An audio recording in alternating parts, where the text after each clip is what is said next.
Good evening and a very warm welcome to the Grassroots Weekender Show. I'm Mal Lee, your host for this evening, and I'm really proud to say that we have a lovely guest in the studio that I've been trying to get in for quite some time. Everyone knows that we're doing a run, the Dxtl team are doing a run for Emily. Well, we've got Emilie's mum in the studio and we can't thank Emily enough.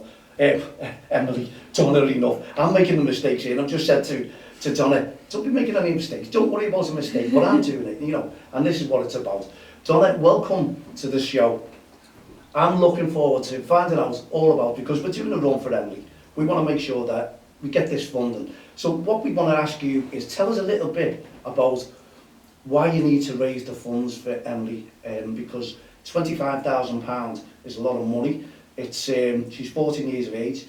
If she goes to 16 years of age, it goes up to £60,000.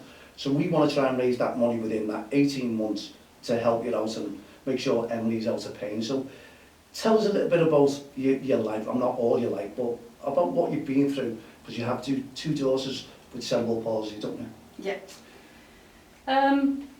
Emily was born premature. She was born at 33 weeks, so she was 7 weeks early. Everything was fine. There was no immediate or obvious signs that anything was wrong. She was a late walker. She didn't walk until she was 24 months old. And then when she did start walking, she was walking on her tiptoes. So by the time we managed to get a physio referral through for Emily, Evie had already been born. Evie was born 10 weeks early. There was more complications with Evie, so we were told from the get-go that there'd be some developmental delay with Evie. So obviously Evie was already receiving physiotherapy at home at that point, and I mentioned to the physio at the time that I was concerned about the way that Emily walked. So she said she'd refer Emily to the local community paediatrician. So the one day Evie had an appointment just before her second birthday, I think it was, and they diagnosed Evie then with cerebral palsy. Walked away from the hospital not knowing anything, no information, they didn't tell me anything. So it was just a case of go home, you research on Google, anyone's worst enemy, when you get a diagnosis for anything. Okay, yeah. And then the following day Emily had her appointment, and some of the words that the doctor was saying there come to mind of what I was reading the night before. And Emily was diagnosed literally within 24 hours of Evie being diagnosed with cerebral palsy. Heartbreaking for you. Oh, massively, because like I say, I didn't know any information and I didn't know what the long-term prognosis was.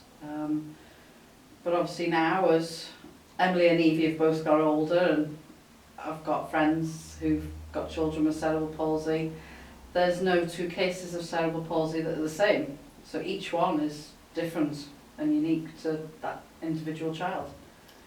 Dear me, so but it's not just about two daughters with cerebral palsy, it's about what you've been through yourself as well.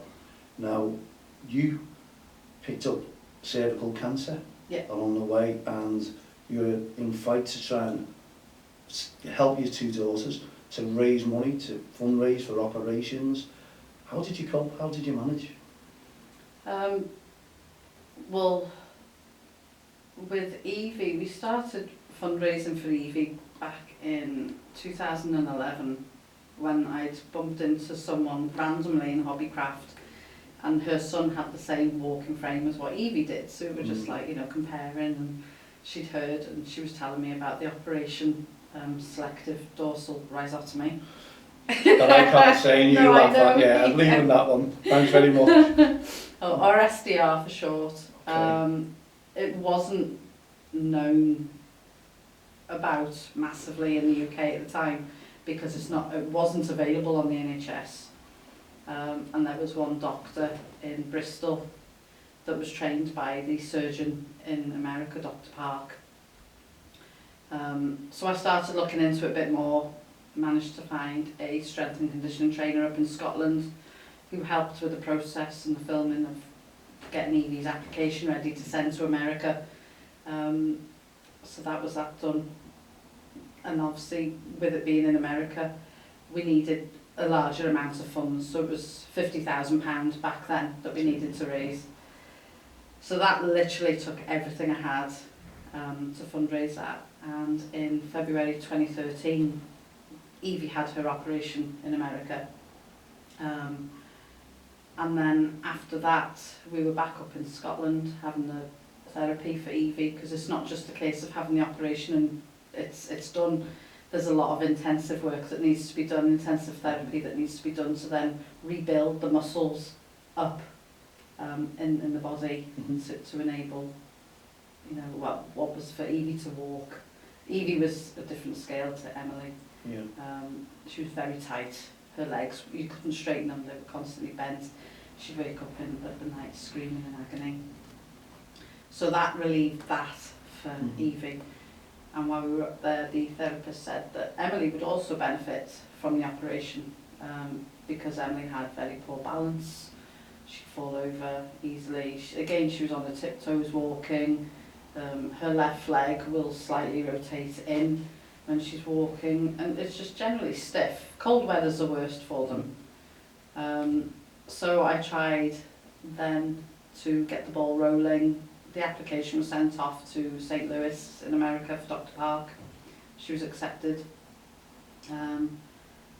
But it was hard going because those who'd helped with Evie, it's a big ask to then help again. It's pressure on for Emily.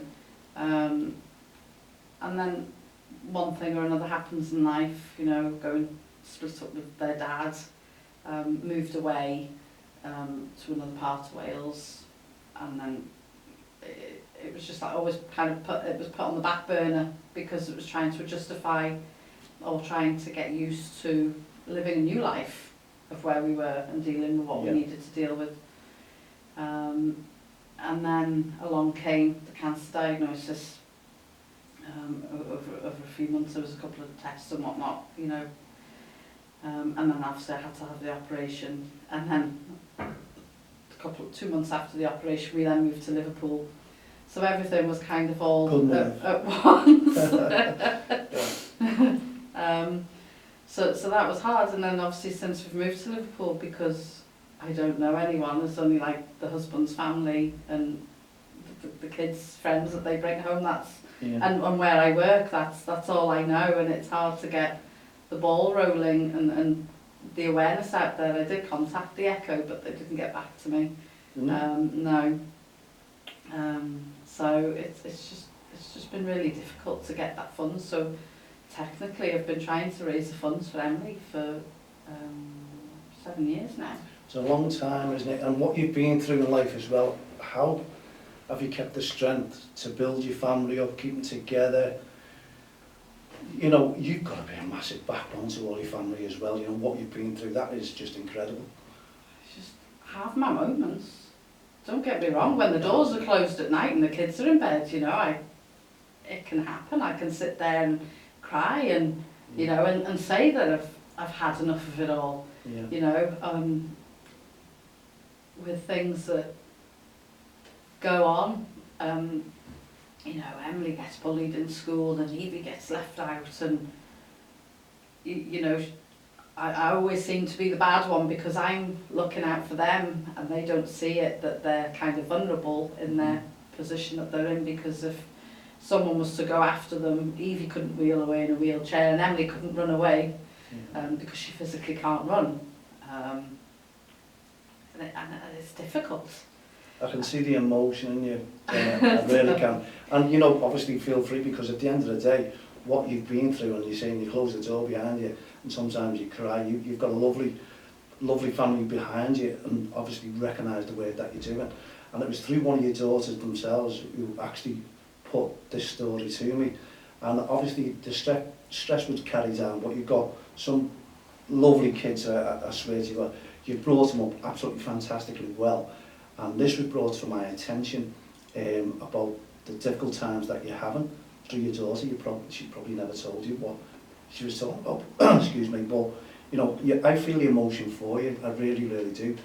And this is, it touched me when she was talking about it, because I could feel the stress. If she's feeling stress about what her mum is going through and what her sisters are going through, it got me to put pen to paper and sit down with her and start making a list of what we're going to try and do to help you raise those funds, because you've been through far too much in your life, and coming to Liverpool is probably the warmest city in the whole world, I swear to you.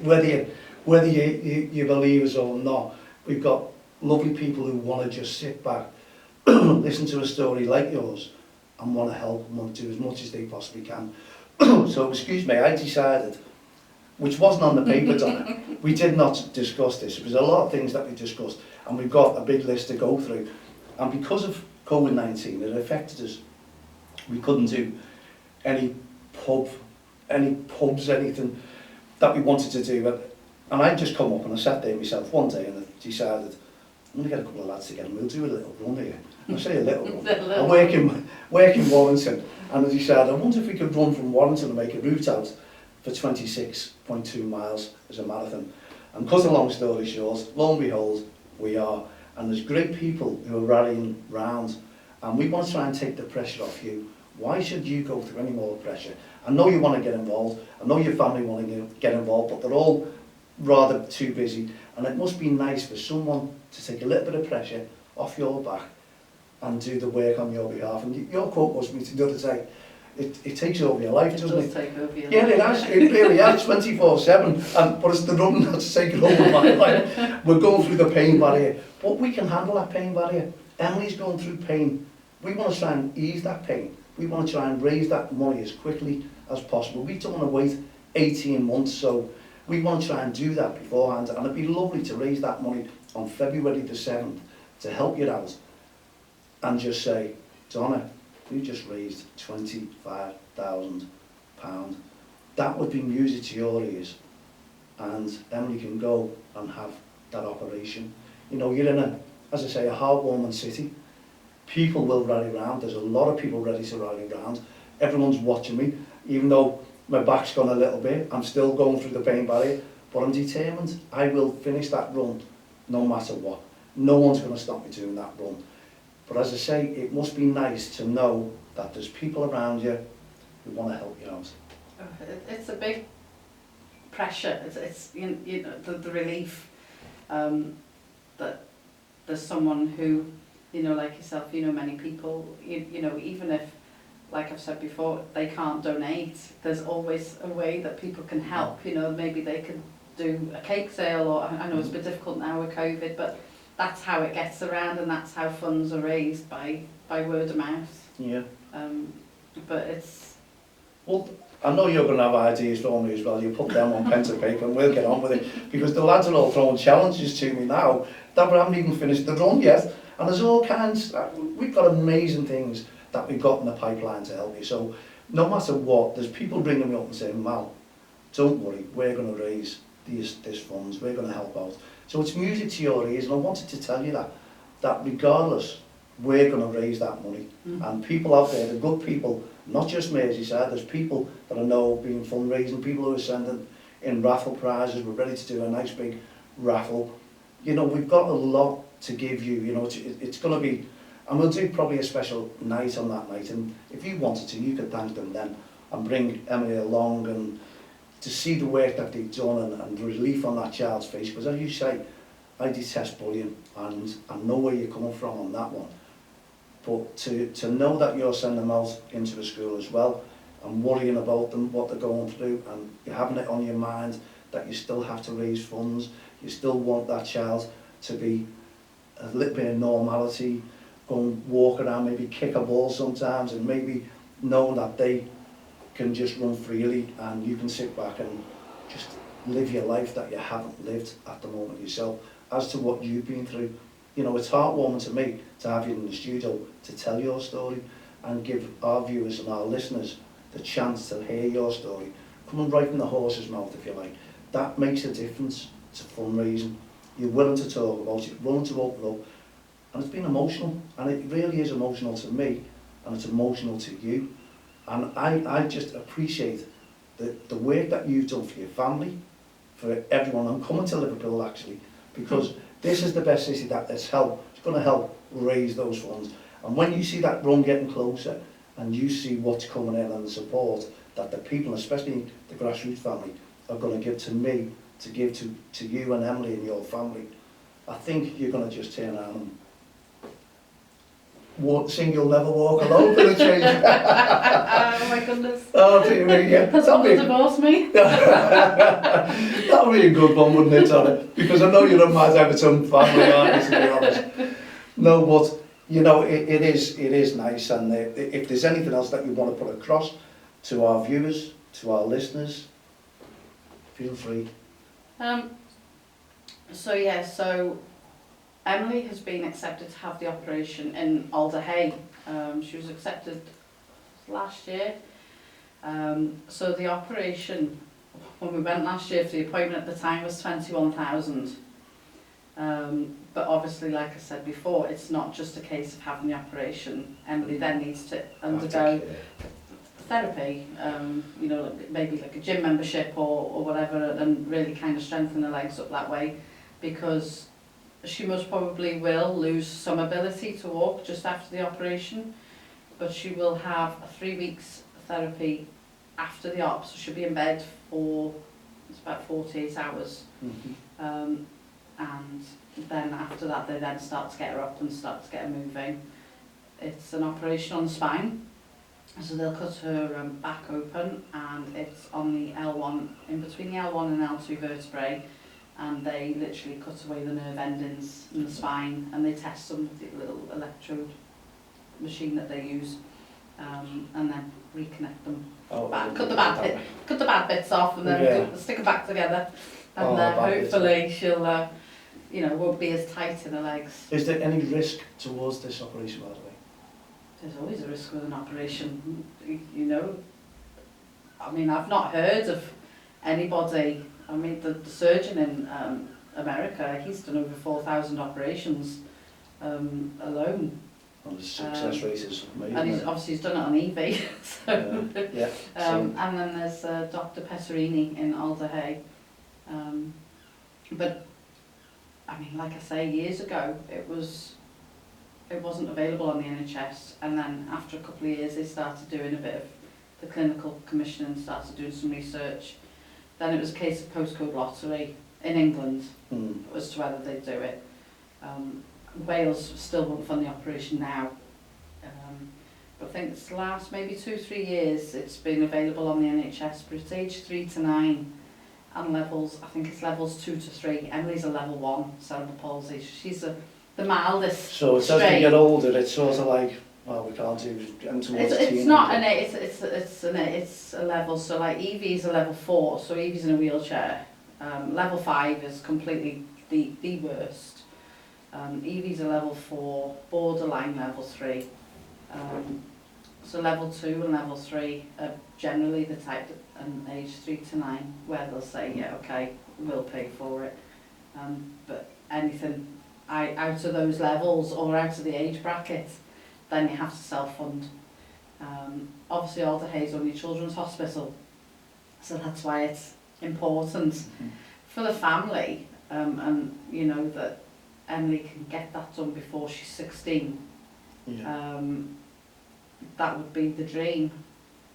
Otherwise, then it's having to raise the £60,000 because it would then have to go to America. Okay. Because the doctors in the UK don't operate on adults, whereas Dr. Park does. So the pressure in everyday life must be horrendous for yourself. It is. I don't want to fail Emily. No. She knows I've been trying for 7 years to get it, and I don't want to fail it. I don't want the comparisons when they're older. Well, how come Evie had it and I didn't? Yeah. You know, it's not for the lack of trying. I've been trying, and she knows that. And as long as she can see that, but deep down, I don't want to fail. Nobody wants to fail at doing anything, and the last thing I want to do is fail at being a mum for her, to getting her the best.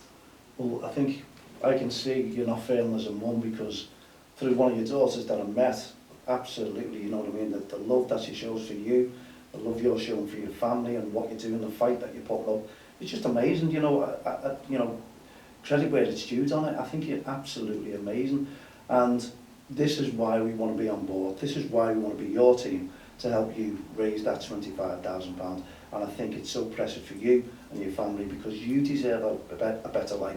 You talked all about your daughters. You haven't talked about what you went through with cervical cancer. What was it like in your head when you got diagnosed with that? It was scary, isn't it? You know, you're constantly thinking about, you know, what if, you know, all different scenarios go through your mind, and you're kind of trying to get things put in place. It was an extremely difficult time because I was struggling to get the care for Evie that I'd need, because I had to have a hysterectomy. So that meant I wasn't able, you know, for the first couple of weeks to lift a kettle up. You know, Henry was only a few months old at the time. So I wasn't able to lift him. But then Evie relies on me a lot, because I have to, in the house that we were in, we were renting a house, so we weren't able to make any adaptations for Evie. So there was a lot of lifting involved with Evie to get her up to bed or to the toilet and the bathroom for a bath, and just basic stuff. So I wasn't able to do any of that. Obviously my husband was working, he managed to get a week's leave off, his work were really good with him.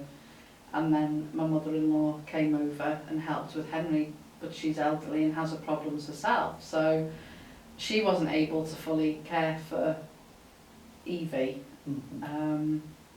So I managed to get in touch with like social services and try and find out where we kind of stood. Was there any carers that could come in and help with her, you know, because it was a long, it's a long recovery. It was 12 weeks, and they couldn't help, and that was just really stressful, because Evie's dad wasn't willing to help either. So we had to rely on Olivia. She had to, I mean, Olivia's always been great anyway, from day dot, you know, from when they were younger. She's always been a great help. She's always wanted to muck in and get stuck in, and she did. Her and Emily really stepped up. We managed to get permission from the high school that they were in at the time for them to be a bit later and for them to leave early, so that they could then physically take Evie in a wheelchair to school on public transport, and drop her off and pick her up and bring her back, and that helped massively. Again, Olivia, she helped with carrying and lifting. I mean, Evie's a dead weight. Emily physically can't lift, you know, with a disability, and she'd be more at risk at falling over trying to help out do that. So once we managed to get into a routine, it was a lot easier to be able to kind of relax and let the recovery process take over. But the first initial weeks with the operation, when I was in hospital on Olivia's birthday too, so she found that difficult. I can imagine. But she was an absolute star. She really had, you know, at such a young age, she really did hold the family together in a way. Amazing. And obviously the husband was back in work after a week, and because he works in Liverpool, he was coming back into to Wales over the border, you know, and he was a good help too, and so was the mother-in-law, and cleaning and whatnot. Well, I've had the privilege obviously to work alongside Olivia. She's helped me a lot as well, and as you said, she was lifting Emily. Well, do you know what? She's an inspiration, a young inspiration, Olivia, because she can lift anyone. Honestly, I can imagine the way you two, the banter. I can really imagine what, you know, so close, and you know, you're going to be there together, and she's going to be there forever for you. But as I say, I want to be part of that. I want to help through Olivia. She's kick-started me. I want to do something that's good, something worthwhile, and so you can have a bit of time and give maybe Olivia and all the girls a little bit of payback time and go and enjoy your life, instead of going out and worrying about what you're going to do next for Emily. How are we going to get over this hurdle? What can we do? Well, we're going to give you that chance. We're going to really go out, no matter what, 24/7, We've got a great team together, all working on the phone to me every single day, all out, going through the pain barrier, as I say, all jogging, all training, and there's other things, as I say, there's a lot there that we've got through, and we want to bring you back on the show later on, as we're getting towards the run, just before it, because I know you've offered your help as bucket collecting as well with Emily, and we need bike riders, we need a few more, well, a couple more, but people are rallying round, and I don't think we'll need that much when it comes to start raising the fundraising. We've got a great team together who are putting the back and the heart and the soul into everything that we're doing. So, Donna, I can only thank you tremendously, because you've touched me again.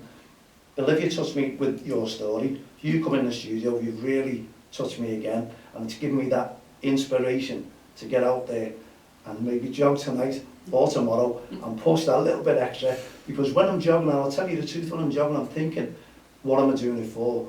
You're in my thoughts, Emily's in my thoughts, because I can just picture your smiles on the face, and Emily having that pain-free operation. That's the work we want to do. That's the heart that we're putting into it. And if we can help, we're going to help. You know, we've got all the time in the world, and it's given me, you've inspired me, Olivia's inspired me, and Emily's inspired me as well, because I can see the turmoil you're going through, and I just want to end that for you and your family, because I know you've still got a lot of pressure to look towards the future for. If we can take that pressure off you, then I think we've done our job, and I'll be happy to do that for you. I can't thank you enough. You And have, the team. yeah, and the team. You've thanked me enough. You've come to the studio, and as I say, we'll get you in a little bit later on, and we'll have a little bit updates on what we're doing and the raffles and things like that, and we'll rally a team round, a bigger team, to help Emily and yourself and your family. Thank you very much indeed for coming along to Dxtl. We'll be back again tomorrow evening at 7 p.m. Thanks to our guest Donna, myself, all the team at Don't Cross the Line. We'll be back tomorrow evening at 7. Myself, Mal Lane, all the team here at the Grassroots Show, Don't Cross the Line and Respect programme. Have a great evening. Good night, God bless.